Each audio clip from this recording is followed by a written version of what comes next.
ನಾವೆಲ್ಲರೂ ಓದೋಣ. 26ನೇ ಅಧ್ಯಾಯನ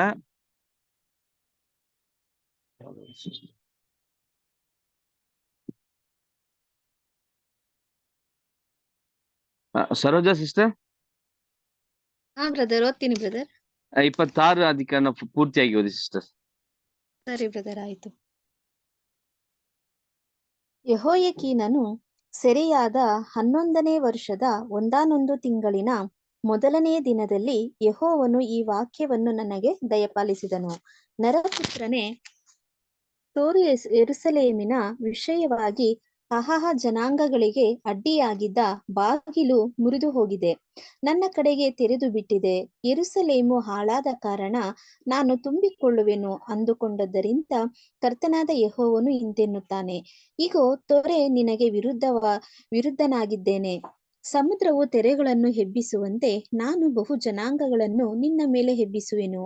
ಅವು ತೋರಿನ ಪೌಳಿಗೋಡೆಯನ್ನು ಉರುಳಿಸಿ ಅದರ ಕೊತ್ತಲುಗಳನ್ನು ಕೆಡವಿ ಹಾಕುವವು. ನಾನು ಅದರ ಮಣ್ಣನ್ನು ಕೆರೆದು ಅದನ್ನು ಗುಡಿಸಿ ಗುಂಡಾಂತರ ಮಾಡುವೆನು.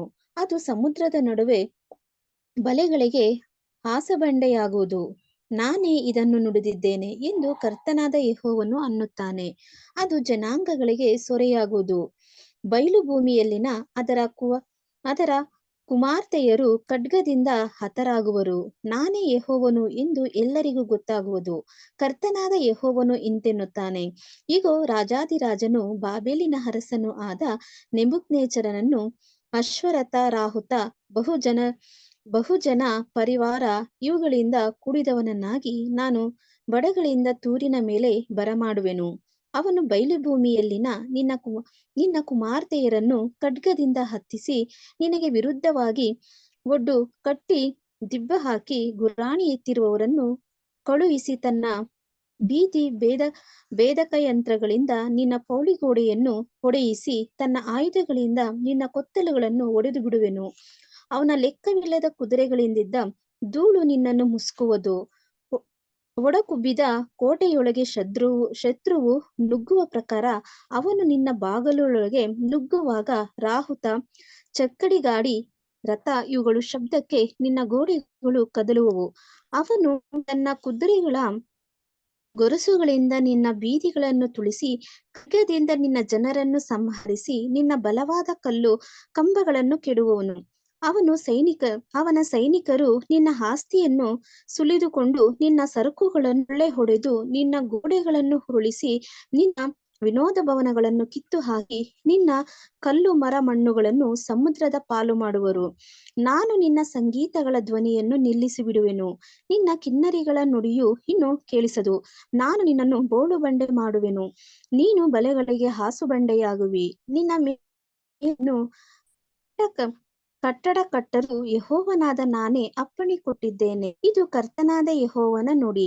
ಕರ್ತನಾದ ಯೆಹೋವನು ತೂರಿಗೆ ಹೀಗೆ ಹೇಳು, ಮಧ್ಯದಲ್ಲಿ ಕೊಲೆಯುಂಟಾಗಿ ಗಾಯಪಟ್ಟವರು ನರಳುತ್ತಿರಲು ನೀನು ದಡಮ್ಮನೆ ಬೀಳುವ ಶಬ್ದಕ್ಕೆ ದ್ವೀಪಗಳು ಅದುವಲ್ಲವೇ? ಆಗ ಸಮುದ್ರದ ಸುತ್ತಮುತ್ತಲಿನ ಸಕಲ ಪ್ರಭುಗಳು ತಮ್ಮ ಸಿಂಹಾಸನಗಳಿಂದಿಳಿದು ನಿಲುವಂಗಿಗಳನ್ನು ತೆಗೆದು ಹಾಕಿ ಬೂಟೆದಾರಿಯ ವಸ್ತ್ರಗಳನ್ನು ಕಿತ್ತೆಸೆದು ತತ್ತರವನ್ನೇ ಹೊದ್ದುಕೊಂಡು ನೆಲದ ಮೇಲೆ ಕುಕ್ಕರಿಸಿ ಕ್ಷಣ ಕ್ಷಣವೂ ನಡುಗುತ್ತಾ ನಿನಗೆ ಬೆಚ್ಚ ಬೆರಗಾಗು.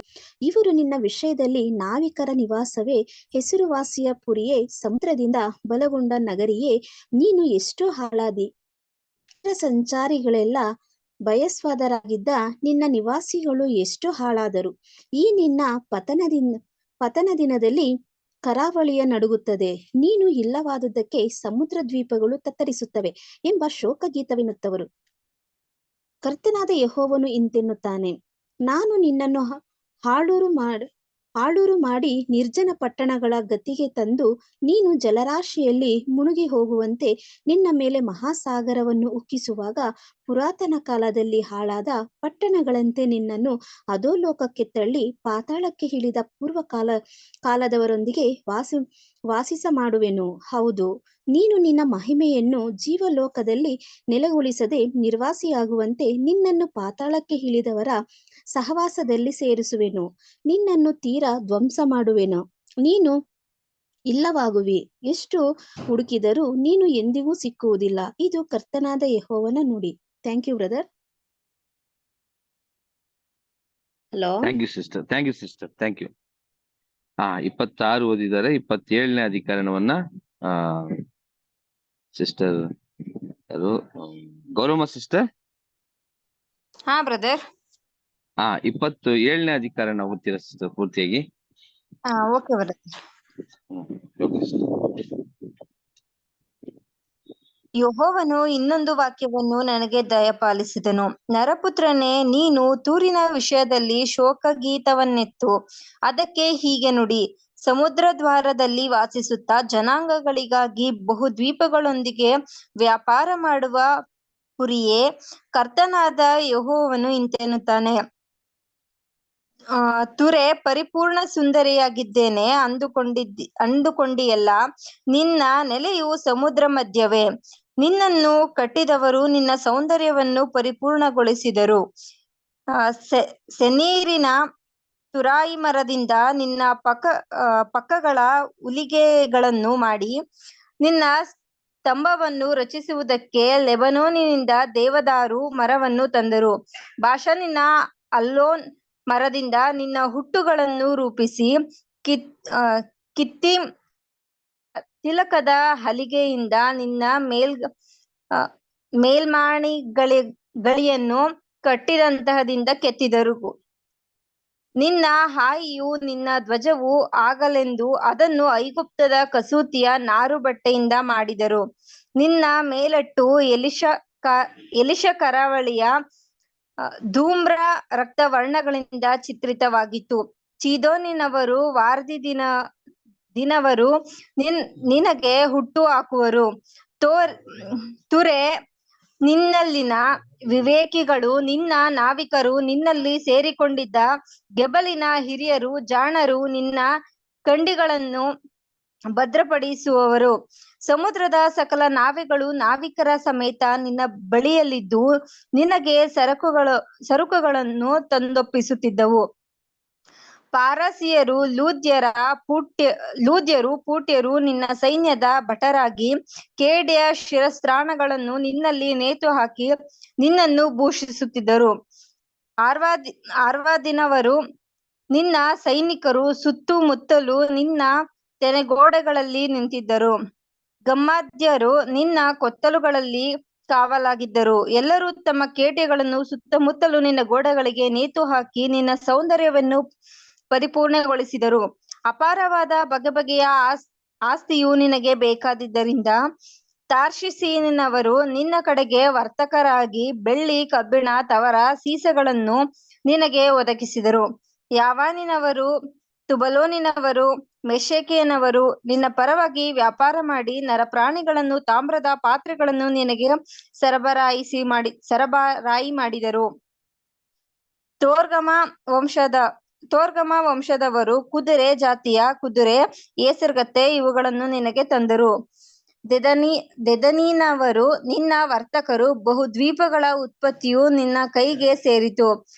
ಗಜದಂತಗಳು ಕರೀಮ್ ಮರವನ್ನು ನಿನಗೆ ಕಪ್ಪವಾಗಿ ಸಲ್ಲಿಸಿದರು. ನಿನ್ನ ಕೈಕೆಲಸದ ವಸ್ತುಗಳು ಅಪಾರವಾಗಿದ್ದರಿಂದ ಅರಾಮಿನವರು ನಿನ್ನವರಾಗಿ ವ್ಯಾಪಾರ ಮಾಡಿ ಕೆಂಪರಲು, ರಕ್ತಾಂಬರ, ಕಸೂತಿಯ ವಸ್ತ್ರ, ನಾರುಬಟ್ಟೆ, ಹವಳ, ಮಾಣಿಕ್ಯ ಮೊದಲಾದ ಸರಕುಗಳನ್ನು ನಿನಗೆ ತಂದು ಸುರಿದರು. ಯಹೂದ್ಯರು, ಇಸ್ರಾಯೇಲ್ ವಂಶದವರು ನಿನ್ನ ಕಡೆಯ ವರ್ತಕರಾಗಿ ಮಿನ್ನಿತ್ತಿನ, ಗೋಧಿ, ಕಂಡ ಸಕ್ಕರೆ, ಜೇನು ಎಣ್ಣೆ, ಸುಗಂಧ ತೈಲ ಈ ಸಾಮಗ್ರಿಗಳನ್ನು ನಿನಗೆ ಸೇರಿಸಿದರು. ನಿನ್ನ ಕೈಕೆಲಸದ ವಸ್ತುಗಳು ನಿನ್ನಲ್ಲಿ ಅಪಾರವಾಗಿದ್ದರಿಂದಲೂ ಅಪರಿಮಿತವಾಗಿ ಬಗೆಬಗೆಯ ಆಸ್ತಿಯು ನಿನಗೆ ಬೇಕಾದಿದ್ದರಿಂದಲೂ ದಮಸ್ಕದವರು ನಿನ್ನ ಪರವಾಗಿ ವ್ಯಾಪಾರ ಮಾಡಿ ಹೆಲ್ಬೋನಿನ ದ್ರಾಕ್ಷಾರಸವನ್ನು, ಚಹಾರಿನ ಉಣ್ಣೆಯನ್ನು ನಿನಗೆ ತುಂಬಿಸಿದರು. ವೇದಾನಿನವರು, ಯಾವಾನಿನವರು ಊಜಲಿನಿಂದ ನಾನಾ ಸನುಗುಗಳನ್ನು ತಂದು ನಿನಗೆ ಒಪ್ಪಿಸಿದರು. ಉಕ್ಕು, ಬಜೆಲವಂಗಚಗಳು ನಿನಗೆ ಆಮದವಾದವು. ದೇನಾನಿನವರು ಅಲ್ಲಣಕ್ಕೆ ಸರಿಯಾದ ಒಳ್ಳೆಯ ಜಮಾಖಾನೆಗಳನ್ನು ನಿನಗೋಸ್ಕರ ತರುವ ವ್ಯಾಪಾರಿಗಳಾಗಿದ್ದರು. ಅರಾಬ್ಯರು, ಕೇದಾರಿನ ಪ್ರಧಾನರು, ನಿನ್ನ ಕೈ ಕೆಳಗಣ ವರ್ತಕರು, ಕುರಿಟಗರು ಓತಗಳನ್ನು ನಿನಗಾಗಿ ಸಾಗಿಸಿಕೊಂಡು ಬಂದರು. ಶೆಬದವರು, ರಗ್ಮದವರು ನಿನ್ನ ಕಡೆಯ ವರ್ತಕರಾಗಿ ಕನಕ, ಮುಖ್ಯ ಸುಗಂಧ ದ್ರವ್ಯ, ಸಮಸ್ತ ಮೂಲರತ್ನ ಈ ಸರಕುಗಳನ್ನು ನಿನಗೋಸ್ಕರ ತಂದರು.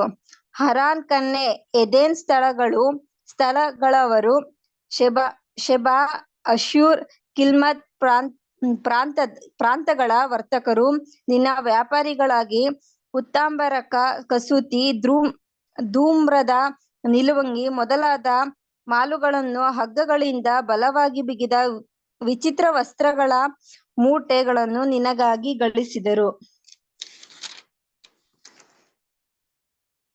ತಾರ್ಷೀಷಿನ ಹಡಗುಗಳು ಸಾಲು ಸಾಲಾಗಿ ನಿನಗೆ ಬೇಕಾದ ದಿನಸುಗಳನ್ನು ಒಯ್ದುಕೊಂಡು ಬಂದವು. ನೀನು ಭರ್ತಿಯಾಗಿ ಸಮುದ್ರ ಮಧ್ಯದಲ್ಲಿ ಬಹುಭಾರವಾದಿ. ಹುಟ್ಟುಹಾಕುವವರು ನಿನ್ನನ್ನು ಮಹಾಂತರಂಗಗಳಿಗೆ ಸಿಕ್ಕಿಸಿದ್ದಾರೆ.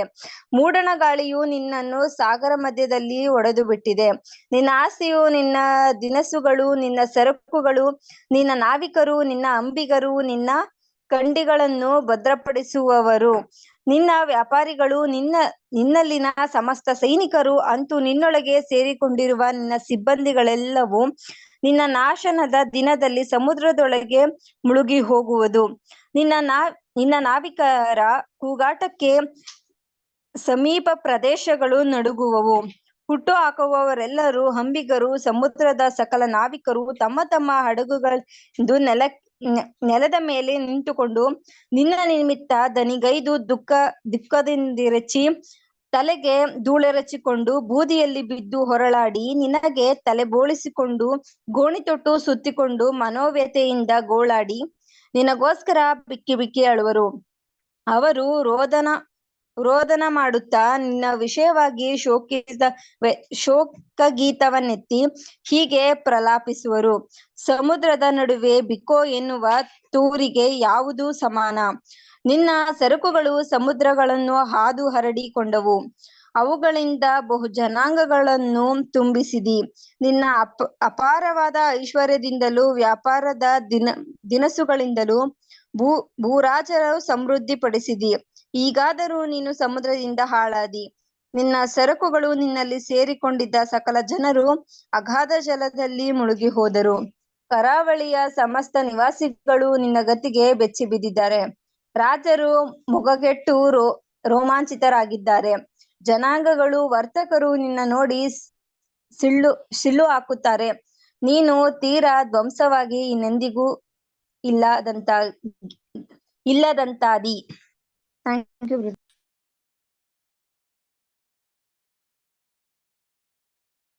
ಸಿಸ್ಟರ್ ಸ್ವಲ್ಪ ಕಟ್ ಆಯ್ತು. ಓದಿದ್ದೀರಲ್ಲ?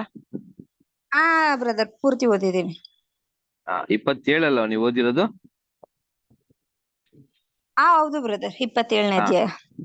Thank you sister. 28ನೇ ಅಧ್ಯಾಯ ಶಾಂತಮ್ಮ ಸಿಸ್ಟರ್ ಓದ್ಬೇಕಂತ ಕೇಳ್ತೀನಿ. Brother, thank you brother. ಹಂಗೆ ಇನ್ನೊಂದು 29 ಬಸವರಾಜ್ ಬ್ರದರ್. ಬಸವರಾಜ್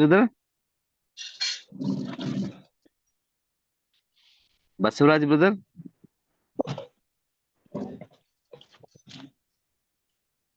ಬ್ರದರ್ ಕೇಳ್ತಾ ಇದೆಯಾ ಬ್ರದರ್? 29ನೇ ಅಧ್ಯಾಯ ಓದ್ತೀರಾ ಬ್ರದರ್? ಚೂರು ಈಗ ನಾನು ಬ್ಯಾರೆ ಕಡೆ ಇದ್ದೀನಿ ಬ್ರದರ್. ಸರಿ, ಓಕೆ, ಸರಿ. ಲಾಸ್ಟ್ ಅಲ್ಲಿ ಪ್ರಾರ್ಥನೆ ಮಾಡಕ್ ಆಗುತ್ತಾ ಬ್ರದರ್? ಮಾಡೋಣ ಬ್ರದರ್. ಸರಿ, thank you sister. Thank you brother. Shanthamma sister, ನೀವು ಓದಿ ಸಿಸ್ಟರ್. ಬ್ರದರ್, ತೂರಿನ ಪ್ರಭುನ ಹಾಂಬವನ್ನು ಖಂಡಿಸಿದ್ದು ಯೆಹೋವನು ಇನ್ನೊಂದು ವಾಕ್ಯವನ್ನು ನನಗೆ ದಯಪಾಲಿಸಿದನು. ನರಪುತ್ರನೇ, ನೀನು ತೂರಿನ ಪ್ರಭುಗೆ ಹೀಗೆ ನುಡಿ, ಕರ್ತನಾದ ಯೆಹೋವನು ಇಂತೆನ್ನುತ್ತಾನೆ, ನೀನು ಉಬ್ಬಿದ ಮನಸ್ಸುಳ್ಳವನಾಗಿ, ಆಹಾ, ನಾನು ದೇವರು ಸಮುದ್ರ ಮಧ್ಯದಲ್ಲಿ ದೇವರ ಆಸನವನ್ನೇ ಹತ್ತಿದ್ದೇನೆ ಅಂದುಕೊಂಡೆಯಷ್ಟೇ. ನೀನು ನಿನ್ನ ಮನಸ್ಸನ್ನು ದೇವರ ಮನಸ್ಸಿನಷ್ಟು ಹೆಚ್ಚಿಸಿಕೊಂಡಿದ್ದೇನೋ? ನೀನು ಎಂದಿಗೂ ದೇವರಲ್ಲ, ನೀನು ನರಪ್ರಾಣಿಯೇ. ಇಗೋ, ನೀನು ದಾನಿಯೇಲನಿಗಿಂತಲೂ ಬುದ್ಧಿವಂತನು. ನಿನಗೆ ಮರೆಯಾದದ್ದು ಮರ್ಮವು ಯಾವುದೂ ಇಲ್ಲ. ನಿನ್ನ ಜ್ಞಾನ ವಿವೇಕಗಳಿಂದ ನೀನು ಐಶ್ವರ್ಯವನ್ನು ಗಳಿಸಿ ಬೊಗಸೆಗಳಲ್ಲಿ ಬೆಳ್ಳಿ ಬಂಗಾರವನ್ನು ತುಂಬಿಸಿಕೊಂಡಿದ್ದಿ.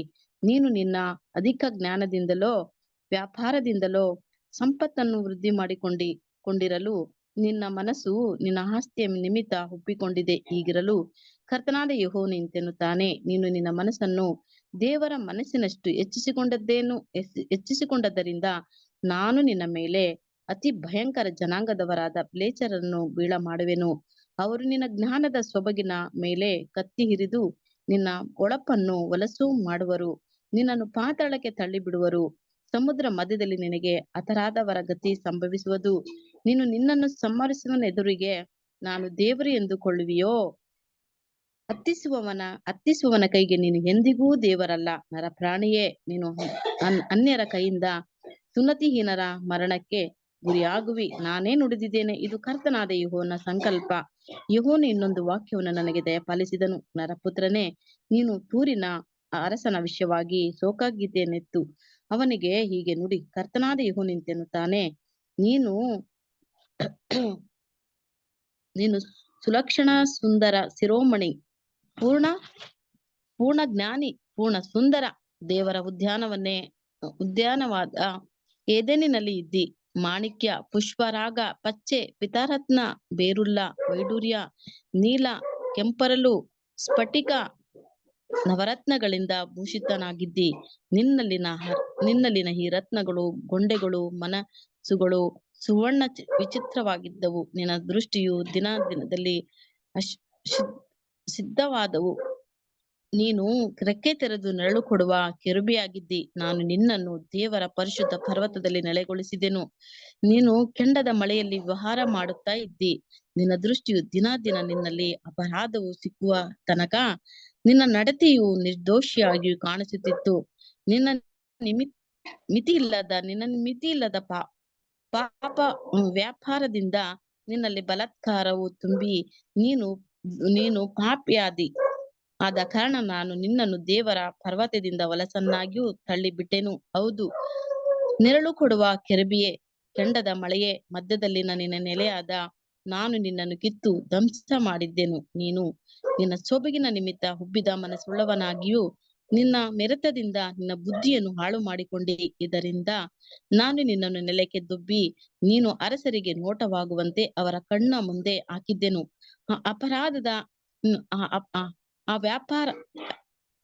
ಅಪಾರವಾದ ಅಪರಾಧಗಳಿಂದಲೂ ಅನ್ಯಾಯವಾದ ವ್ಯಾಪಾರದಿಂದಲೂ ನಿನ್ನಲ್ಲಿನ ಪವಿತ್ರಾಲಯಗಳನ್ನು ಹೊಲಸು ಮಾಡಿದ್ದಿ. ಆದ ಕಾರಣ ನಾನು ನಿನ್ನೊಳಗಿಂದ ಬೆಂಕಿಯನ್ನು ಬರಮಾಡಿದ್ದೆನು, ಅದು ನಿನ್ನನ್ನು ನುಂಗಿತ್ತು. ನೋಡುವವರೆಲ್ಲರ ಕಣ್ಣೆದುರಿಗೆ ನಿನ್ನನ್ನು ಬೂದಿ ಮಾಡಿಬಿಟ್ಟೆನು. ಜನಾಂಗಗಳಲ್ಲಿ ನಿನ್ನನ್ನು ಬಲ್ಲವರೆಲ್ಲರೂ ನಿನ್ನ ಗತಿಗೆ ಬೆಚ್ಚಿ ಬೆರಗಾಗುವರು. ನೀನು ತೀರ ಧ್ವಂಸವಾಗಿ ಎಂದಿಗೂ ಹೇಳದಂತಾದಿ. ಚಿದೋನಿನ ವಿಷಯವಾಗಿ ದಯೋಕ್ತಿ. ಯೆಹೋವನು ಈ ವಾಕ್ಯವನ್ನು ನನಗೆ ದಯಪಾಲಿಸಿದನು. ನರಪುತ್ರನೇ, ನೀನು ಚಿದೋನಿಗೆ ಅಭಿಮುಖನಾಗಿ ಅದರ ವಿಷಯದಲ್ಲಿ ಹೀಗೆ ನುಡಿ. ಕರ್ತನಾದ ಯೆಹೋವನು ಇಂತೆನ್ನುತ್ತಾನೆ, ಆಹಾ ಚಿದೋನೇ, ನಾನು ನಿನಗೆ ವಿರುದ್ಧನಾಗಿ ನಿನ್ನ ಮಧ್ಯದಲ್ಲಿ ಪ್ರಖ್ಯಾತಿಗೊಳ್ಳುವೆನು. ನಾನು ಈ ಪಟ್ಟಣವನ್ನು ದಂಡಿಸಿ ನನ್ನ ಗೌರವವನ್ನು ಕಾಪಾಡಿಕೊಂಡ ಮೇಲೆ ನಾನೇ ಯೆಹೋವನೆಂದು ಎಲ್ಲರಿಗೂ ಗೊತ್ತಾಗುವುದು. ನಾನು ಅದರಲ್ಲಿನ ವೃದ್ಧಿಯನ್ನು ಅದರ ಚೌಕಗಳಲ್ಲಿ ಸಂಹಾರವನ್ನು ಉಂಟು ಮಾಡುವೆನು. ಖಡ್ಗವು ಸುತ್ತ ಮುತ್ತಲು ಅದರ ಮೇಲೆ ಬೀಳಿಸಲು ಪ್ರಜೆಗಳು ಅದರ ನಡುವೆ ಹತರಾಗಿ ಬೀಳುವರು. ಆಗ ನಾನೇ ಯೆಹೋವನೆಂದು ಅವರಿಗೆ ತಿಳಿದು ಬರುವುದು. ಇಸ್ರಾಯೇಲ್ ವಂಶದವರಿಗೆ ಚುಚ್ಚುವ ಮುಳ್ಳು ಇನ್ನಿರದು.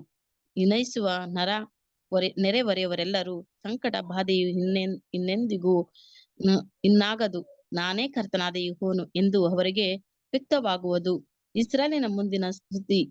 ಕರ್ತನಾದ ಯೆಹೋವನು ಇಂತೆನ್ನುತ್ತಾನೆ, ಜನಾಂಗಗಳಲ್ಲಿ ಚದರಿ ಹೋಗಿರುವ ಇಸ್ರಾಯೇಲ್ ವಂಶದವರನ್ನು ನಾನು ಒಟ್ಟುಗೂಡಿಸಿ ಎಲ್ಲಾ ಜನಾಂಗಗಳ ಕಣ್ಣೆದುರಿಗೆ ನಾನೇ ನನ್ನ ಗೌರವವನ್ನು ಕಾಪಾಡಿಕೊಂಡು ಮೇಲೆ ಆ ಇಸ್ರಾಯೇಲ್ ವಂಶದವರು ನಾನೇ ಸರ್ವಶಕ್ತನಾದ ನಾನು ನನ್ನ ಸೇವಕನಾದ ಯಾಕೋಬನಿಗೆ ನಾನು ಅನುಗ್ರಹಿಸಿದ ತಮ್ಮ ದೇಶದಲ್ಲಿ ವಾಸಿಸುವರು.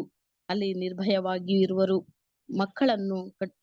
ಮನೆಗಳನ್ನು ಕಟ್ಟಿಕೊಂಡು ತೋಟಗಳನ್ನು ಮಾಡಿಕೊಂಡು ಸುಖವಾಗಿ ವಾಸಿಸುವರು. ಅವರನ್ನು ನಿರ್ಣಯಿಸುವ ನೆರೆಹೊರೆಯವರಿಗೆ ನಾನು ದಂಡನೆ ಮಾಡಿದ ಮೇಲೆ ನಾನೇ ತಮ್ಮ ದೇವರಾದ ಯೆಹೋವನೆಂದು ಅವರಿಗೆ ನಿಶ್ಚಯವಾಗುವುದು. Thank you brother. Thank you sister. 29ನೇ ಅಧ್ಯಾಯನ ದೀಪಾ ಸಿಸ್ಟರ್ ಓದಕ್ಕಾಗುತ್ತಾ? ದೀಪಾ ಸಿಸ್ಟರ್ ಓದ್ತೀರಾ?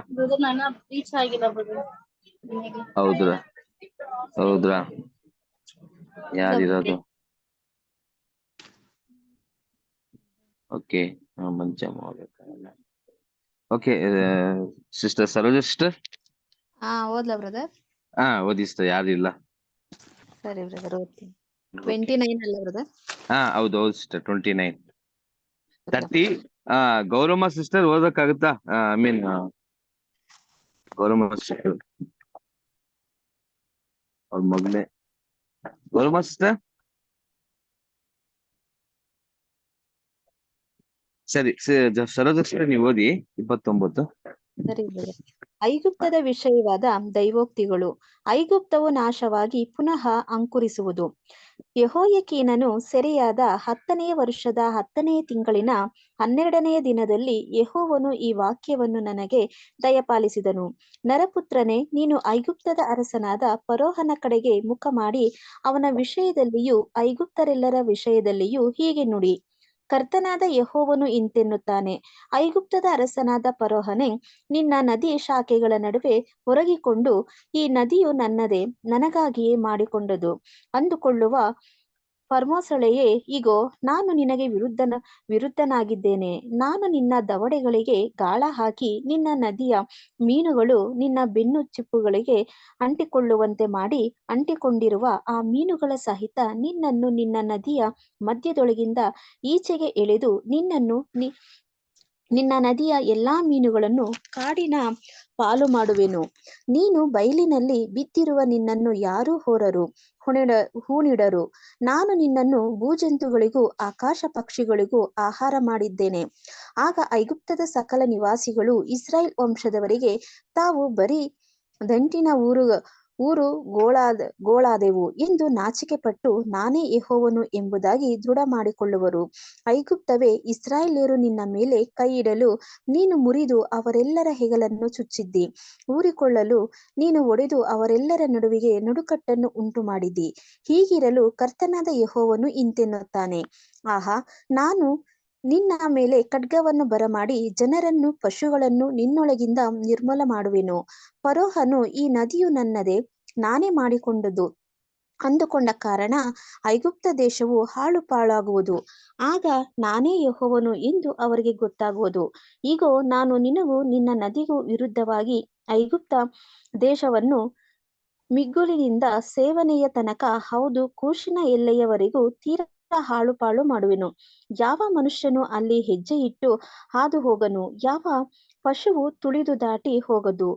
40 ವರ್ಷ ನಿರ್ಜನವಾಗಿರುವುದು. ಹಾಳು ಬಿದ್ದಿರುವ ದೇಶಗಳೊಳಗೆ ಐಗುಪ್ತ ದೇಶವನ್ನು ಹಾಳು ಬೀಳಿಸುವೆನು. ಪಾಳು ಬಿದ್ದಿರುವ ಪಟ್ಟಣಗಳೊಳಗೆ ಅದರ ಪಟ್ಟಣಗಳನ್ನು ಪಾಳು ಬೀಳಿಸುವೆನು.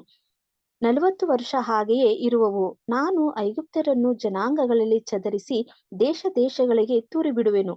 ಕರ್ತನಾದ ಯೆಹೋವನು ಇಂತೆನ್ನುತ್ತಾನೆ, 40 ವರ್ಷಗಳ ಮೇಲೆ ನಾನು ಐಗುಪ್ತರನ್ನು ಅವರು ಚದರಿ ಹೋಗಿದ್ದ ಜನಾಂಗಗಳೊಳಗಿಂದ ಅವರನ್ನು ಒಟ್ಟುಗೂಡಿಸಿ ಐಗುಪ್ತದ ದುರವಸ್ಥೆಯನ್ನು ತಪ್ಪಿಸಿ ಅವರ ಜನ್ಮಭೂಮಿಯಾದ ಫೆತ್ರೋಸ್ ದೇಶಕ್ಕೆ ಪುನಃ ಬರಮಾಡುವೆನು. ಅಲ್ಲೇ ಅವರು ನಿಕೃಷ್ಟ ರಾಜ್ಯದವರಾಗಿರುವರು. ಆ ರಾಜ್ಯವು ಸಮಸ್ತ ರಾಜ್ಯಗಳಲ್ಲಿ ಕನಿಷ್ಠವೆನಿಸಿಕೊಳ್ಳುವುದು. ಮಿಕ್ಕ ಜನಾಂಗಗಳಿಗಿಂತ ತಾನು ದೊಡ್ಡದೆಂದು ಅದು ಇನ್ನೂ ತಲೆ ಎತ್ತದು. ಅದು ಜನಾಂಗಗಳ ಮೇಲೆ ಇನ್ನು ದೊರೆತನ ಮಾಡಲಾರದಂತೆ ನಾನು ಅದನ್ನು ಕ್ಷೀಣ ಗತಿಗೆ ತರುವೆನು.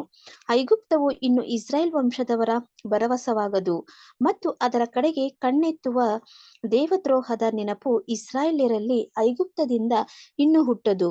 ನಾನೇ ಯೆಹೋವನು ಎಂದು ಅವರಿಗೆ ಮನದಟ್ಟಾಗುವುದು. ನೆಬೂಕದ್ನೆಚ್ಚರನು ತೂರನ್ನು ಮುತ್ತಿದ ಪ್ರಯಾಸಕ್ಕೆ ಐಗುಪ್ತವು ಜೀತವಾದದ್ದು. ಯೆಹೋಯಾಕೀನನು ಸೆರೆಯಾದ 27ನೆಯ ವರ್ಷದ 1ನೇ ತಿಂಗಳಿನ 1ನೆಯ ದಿನದಲ್ಲಿ ಯೆಹೋವನು ಈ ವಾಕ್ಯವನ್ನು ನನಗೆ ದಯಪಾಲಿಸಿದನು. ನರಪುತ್ರನೇ, ಬಾಬೆಲಿನ ಅರಸನಾದ ನೆಬೂಕದ್ನೆಚ್ಚರನು ತೂರಿಗೆ ಮುತ್ತಿಗೆ ಹಾಕಿ ತನ್ನ ಸೈನಿಕರಿಂದ ಬಹುಶ್ರಮದ ಸೇವೆಯನ್ನು ಮಾಡಿಸಿದ್ದಾನೆ. ಪ್ರತಿಯೊಬ್ಬನ ತಲೆ ಬೋಳಾಗಿದೆ, ಪ್ರತಿಯೊಬ್ಬನ ಹೆಗಲು ಕಾಯಿ ಕಟ್ಟಿದ. ಆದರೂ ಆ ಮುತ್ತಿಗೆಯಲ್ಲಿ ಅವನು ಪಟ್ಟ ಶ್ರಮಕ್ಕೆ ಅವನಿಗಾಗಲಿ ಅವನ ಸೈನಿಕರಿಗಾಗಲಿ ತೂರಿನಿಂದ ಸಂಬಳವೇನೋ ಸಿಕ್ಕಲಿಲ್ಲ. ಹೀಗಿರಲು ಕರ್ತನಾದ ಯೆಹೋವನು ಇಂತೆನ್ನುತ್ತಾನೆ, ಇಗೋ, ನಾನು ಬಾಬೆಲಿನ ಅರಸನಾದ ನೆಬೂಕದ್ನೆಚ್ಚರನಿಗೆ ಐಗುಪ್ತ ದೇಶವನ್ನು ಕೊಡುವೆನು. ಅವನು ಅದರ ಜನ ಯಾವತ್ತನ್ನು ಒಯ್ದು ಆ ದೇಶವನ್ನು ಸೊರೆ ಮಾಡಿ ಕೊಳ್ಳೆ ಹೊಡೆಯುವನು. ಅದೇ ಅವನ ಸೈನ್ಯಕ್ಕೆ ಸಂಬಳ. ಅವನು ಸೈನ್ಯ ಸಮೇತನಾಗಿ ನನಗೋಸ್ಕರ ಸೇವೆ ಮಾಡಿದ್ದರಿಂದ ಅವನು ಪಟ್ಟ ಶ್ರಮಕ್ಕೆ ಪ್ರತಿಫಲವಾಗಿ ನಾನು ಐಗುಪ್ತ ದೇಶವನ್ನು ಅವನಿಗೆ ಕೊಟ್ಟಿದ್ದೇನೆ. ಇದು ಕರ್ತನಾದ ಯೆಹೋವನ ನುಡಿ. ಆ ದಿನದಲ್ಲಿ ನಾನು ಇಸ್ರಾಯೇಲ್ ವಂಶಕ್ಕೆ ಕೊಂಬನ್ನು ಮೊಳೆಯಿಸಿ ಆ ವಂಶದವರ ಮಧ್ಯದಲ್ಲಿ ನಿನ್ನ ಬಾಯನ್ನು ಬಿಚ್ಚುವೆನು. ನಾನೇ ಯೆಹೋವನು ಎಂದು ಅವರಿಗೆ ನಿಶ್ಚಯವಾಗುವುದು. Thank you brother. Thank you sister. ಕೊನೆಯ ಅಧಿಕಾರ ಗೌರಮ್ಮ ಸಿಸ್ಟರ್ ಇದ್ದೀರಾ? ಹಾ ಬ್ರದರ್. ಸಿಸ್ಟರ್, ಅದು ಕೊನೆಯ ಅಧಿಕಾರ 30ನೇ ಅಧಿಕಾರ 26 ವಚನ ಇದೆ. 13 ವಚನ ಓದಿ ಸಿಸ್ಟರ್. ಮತ್ತೆ ಶಾಂತಮ್ಮ ಸಿಸ್ಟರ್ ಮಿಕ್ಕಿದು 13 ವಚನ ಓದ್ತಾರೆ. Okay brother. Okay sister. ಐಗುಪ್ತವು ನೆಬೂಕದ್ನೆಚ್ಚರನಿಂದ ಹಾಳಾಗುವುದು. ಯೆಹೋವನು ಇನ್ನೊಂದು ವಾಕ್ಯವನ್ನು ನನಗೆ ದಯಪಾಲಿಸಿದನು. ನರಪುತ್ರನೇ, ನೀನು ಈ ದೈವೋಕ್ತಿಯನ್ನು ಪ್ರಕಟಿಸು. ಕರ್ತನಾದ ಯೆಹೋವನು ಇಂತೆನ್ನುತ್ತಾನೆ, ಅರಚಿಕೊಳ್ಳಿರಿ. ಅಯ್ಯೋ ದಿನವು ಹತ್ತಿರವಾಯಿತು. ಹೌದು, ಯೆಹೋವನ ದಿನ, ಕಾರ್ಮುಗಿಲಿನ ದಿನ ಸಮೀಪಿಸಿತು. ಅದು ಜನಾಂಗಗಳಿಗೆ ನ್ಯಾಯ ತೀರಿಸತಕ್ಕ ಕಾಲ. ಖಡ್ಗವು ಐಗುಪ್ತದ ಮೇಲೆ ಬೀಳುವುದು, ಅಲ್ಲಿನ ಪ್ರಜೆಗಳು ಹತರಾಗಲು ಕೋಶಿನಲ್ಲಿಯೂ ಸಂಕಟವಾಗುವುದು. ಐಗುಪ್ತದ ಲಕ್ಷೋಪಲಕ್ಷ ಪ್ರಜೆಯು ಒಯ್ಯಲ್ಪಡುವರು, ಅದರ ಅಸ್ಥಿವಾರವು ಹಾಳಾಗುವುದು. ಕೂಶ್ಯರು, ಪೂಟ್ಯರು, ಲೂದ್ಯರು, ಬಗೆಬಗೆಯ ಸಕಲ ವಿದೇಶಿಯರು, ಕೂಬ್ಯರು, ಮಿತ್ರ ರಾಜ್ಯದವರು ಇವರೆಲ್ಲ ಐಗುಪ್ತ್ಯರೊಂದಿಗೆ ಖಡ್ಗದಿಂದ ಹತರಾಗುವರು. ಐಗುಪ್ತಕ್ಕೆ ಆಧಾರವಾದವರು ಬೀಳುವರು, ಅದರ ಶಕ್ತಿಮದವು ಇಳಿದು ಹೋಗುವುದು. ಅಲ್ಲಿನ ಜನರು ಮಿಗ್ದೋಲಿನಿಂದ ಸೇವೇನೆಯವರೆಗೆ ಖಡ್ಗದಿಂದ ಹತರಾಗುವರು. ಇದು ಕರ್ತನಾದ ಯೆಹೋವನ ನುಡಿ. ಹಾಳಾಗಿರುವ ದೇಶಗಳೊಳಗೆ ಆ ದೇಶವು ಹಾಳಾಗಿರುವುದು. ಪಾಳು ಬಿದ್ದಿರುವ ಪಟ್ಟಣಗಳೊಳಗೆ ಅದರ ಪಟ್ಟಣಗಳು ಪಾಳು ಬಿದ್ದಿರುವವು. ನಾನು ಐಗುಪ್ತಕ್ಕೆ ಬೆಂಕಿ ಹಚ್ಚಿ ಅದರ ಸಹಾಯಕರನ್ನೆಲ್ಲ ನಾಶ ಮಾಡಿದ ಮೇಲೆ ನಾನೇ ಯೆಹೋವನು ಎಂದು ಅವರಿಗೆ ಗೊತ್ತಾಗುವುದು. ಆ ದಿನದಲ್ಲಿ ದೂತರು ನನ್ನ ಸನ್ನಿಧಾನದಿಂದ ಹೊರಟು ಹಡಗುಗಳಲ್ಲಿ ಪ್ರಯಾಣ ಮಾಡಿ ನಿಶ್ಚಿಂತರಾದ ಕೂಶ್ಯರನ್ನು ಹೆದರಿಸುವರು. ಐಗುಪ್ತದ ನಾಶದಿನದಲ್ಲಿ ಕೂಶ್ಯರಿಗೂ ಸಂಕಟವಾಗುವುದು. ಇಗೋ ಬಂತು, ಕರ್ತನಾದ ಯೆಹೋವನು ಇಂತೆನ್ನುತ್ತಾನೆ, ನಾನು ಬಾಬೆಲಿನ ಅರಸನಾದ ನೆಬೂಕದ್ನೆಚ್ಚರನ ಕೈಯಿಂದ ಐಗುಪ್ತದ ಅಸಂಖ್ಯಾತ ಪ್ರಜೆಯನ್ನು ಕೊನೆಗಾಣಿಸುವೆನು. ಆ ದೇಶವನ್ನು ನಾಶಪಡಿಸಲಿಕ್ಕೆ ಅವನನ್ನು ಅತಿ ಭಯಂಕರ ಜನಾಂಗದವರಾದ ಅವನ ಸೈನ್ಯರೊಡನೆ ಬರಮಾಡುವೆನು. ಅವರು ಐಗುಪ್ತದ ಮೇಲೆ ಕತ್ತಿ ಹಿರಿದು ದೇಶವನ್ನು ಹತರಾದವರಿಂದ ತುಂಬಿಸುವರು. ನಾನು ನದೀಶಾಖೆಗಳನ್ನು ಬತ್ತಿಸಿ ದೇಶವನ್ನು ದುಷ್ಟರ ಕೈಗೆ ಮಾರಿಬಿಡುವೆನು. ಹೌದು, ದೇಶವನ್ನು ಅದರಲ್ಲಿನ ಸಮಸ್ತವನ್ನು ಅನ್ಯರ ಕೈಯಿಂದ ಹಾಳು ಮಾಡುವೆನು. ಯೆಹೋವನಾದ ನಾನೇ ನುಡಿದಿದ್ದೇನೆ. ಕರ್ತನಾದ ಯೆಹೋವನು ಇಂತೆನ್ನುತ್ತಾನೆ, ನಾನು ನೋಸೆಫಿ ಗಿಂಬೆಗಳನ್ನೆಲ್ಲ ಒಡೆದು ಕೊನೆಗಾಣಿಸುವೆನು. ಐಗುಪ್ತದಲ್ಲಿ ಇನ್ನು ಯಾವ ಪ್ರಭುವೂ ಇರನು. ನಾನು ಈ ದೇಶಕ್ಕೆ ಭಯವನ್ನೊಡ್ಡುವೆನು. Thank you brother. Thank you sister. 14ರಿಂದ ಕೊನೆ ತನಕ Gowramma sorry Shanthamma sister. Shanthamma sister. ಕೊನೆ ಅಧಿಕಾರ 14ರಿಂದ ಕೊನೆ ತನಕ ಓದ್ತೀರ ಸಿಸ್ಟರ್? ಆಯ್ತು. ನಾನು ಮಾಡಿ ಚೋನಿಗೆ ಬೆಂಕಿ, ನೋಪ್ಯರನ್ನು ದಂಡಿಸಿ ಐಗುಪ್ತಕ್ಕೆ ರಕ್ಷಣೆಯು ಕೋಟೆಯಿಂದ ನಿನ್ನ ಕೋಟೆಯಿಂದ ನಿನ್ನ ಮೇಲೆ ನನ್ನ ರೋಷಾಗ್ನಿಯನ್ನು ಸುರಿಸಿ ನೋಪ್ಯರ ಇದಕ್ಕೆ ಕಾಣಿಸ್ತೇನೆ ನಿವಾಸಿಗಳನ್ನೆಲ್ಲ ಕತ್ತರಿಸಿ ಬಿಡುವೆನು. ನಾನು ಐಗುಪ್ತಕ್ಕೆ ಕಿಚ್ಚನ್ನು ಹತ್ತಿಸಲು ಪ್ರಾಣ ಸಂಕಟ ಪಡುವರು. ನೋಪ್ಯರು ಈಡಾಗುವುದು. ನೋಪಿನ ಮೇಲೆ ವೈರಿಗಳು ಮಧ್ಯಾಹ್ನದಲ್ಲಿ ಬೀಳುವರು. ಓನಿನ ಮತ್ತು ಪಿತ್ತೋಷಿನ ಯುವಕರು ಖಡ್ಗದಿಂದ ಹತರಾಗುವರು. ಅಲ್ಲಿನ ನಿವಾಸಿಗಳು ಸೆರೆ ಹೋಗುವರು. ಐಗುಪ್ತವು ಒರೆಸಿದ ನೊಗಗಳನ್ನು ನಾನು ತಾರ್ಷಿಷಿನಲ್ಲಿ ಮುರಿಯುವಾಗ ಅಲ್ಲಿ ಹೊತ್ತು ಮೂಡದು. ಅದರ ಶಕ್ತಿ ಇದೇನಪ್ಪ, ಇದು ತುಂಬಾ ಚೆನ್ನಾಗಿದೆ, ಕರೆಂಟ್ ಬೇರೆ ಇಲ್ಲ ಇಲ್ಲಿ. ಮೂಡದು ಅಡಗಿ ಹೋಗುವುದು. ಮುಗಿಲು ಅದನ್ನು ಆವರಿಸುವುದು. ಅದರ ಯುವತಿಯರು ಸೆರೆಗೆ ಒಯ್ಯಲ್ಪಡುವರು. ಹೀಗೆ ನಾನು ಐಗುಪ್ತರಿಗೆ ದಂಡನೆಗಳನ್ನು ವಿಧಿಸಿ ತೀರಿಸುವಾಗ ನಾನೇ ಯೆಹೋವನೆಂದು ಅವರಿಗೆ ಗೊತ್ತಾಗುವುದು. ಯಾಕೀನನ ಸೆರೆಯಿಂದ 11ನೆಯ ವರ್ಷದ ಮೊದಲನೇ ತಿಂಗಳಿನ 7ನೆಯ ದಿವಸದಲ್ಲಿ ಯೆಹೋವನ ವಾಕ್ಯವನ್ನು ನನಗೆ ದಯಪಾಲಿಸಿದ ನರಪುತ್ರನೇ, ನಾನು ಐಗುಪ್ತದ ಅರಸನಾದ ಫರೋಹನ ಕೈಯನ್ನು ಮುರಿದು ಬಿಟ್ಟಿದ್ದೇನೆ. ಇಗೋ, ಅದನ್ನು ಯಾರು ಔಷಧಿ ಹಚ್ಚಲಿಲ್ಲ. ಅದು ಖಡ್ಗ ಹಿಡಿಯುವಷ್ಟು ಬಲಗೊಳ್ಳುವಂತೆ ಯಾರು ಸುತ್ತಿ ಅದನ್ನು ಬಿಗಿಸಲಿಲ್ಲ. ಈಗಲೂ ಕರ್ತನಾದ ಯೆಹೋವನು ಇಂತೆನ್ನುತ್ತಾನೆ, ನಾನು ಐಗುಪ್ತದ ಅರಸನಾದ ಫರೋಹನಿಗೆ ವಿರುದ್ಧನಾಗಿ ಅವನ ಕೈಗಳನ್ನು ಅಂದರೆ ಸೆರೆ ಹೋಗಿರುವುದನ್ನು ಮುರಿದಿದ್ದನ್ನು ತೀರಾ ಮುರಿದು ಬಿಟ್ಟು ಖಡ್ಗವು ಅವನ ಕೈ ಒಳಗಿಂದ ಬೀಳುವಂತೆ ಮಾಡುವೆನು. ಐಗುಪ್ತರನ್ನು ಜನಾಂಗಗಳಲ್ಲಿ ಚದರಿಸಿ ದೇಶಗಳಿಗೆ ತೂರಿ ಬಿಡುವೆನು.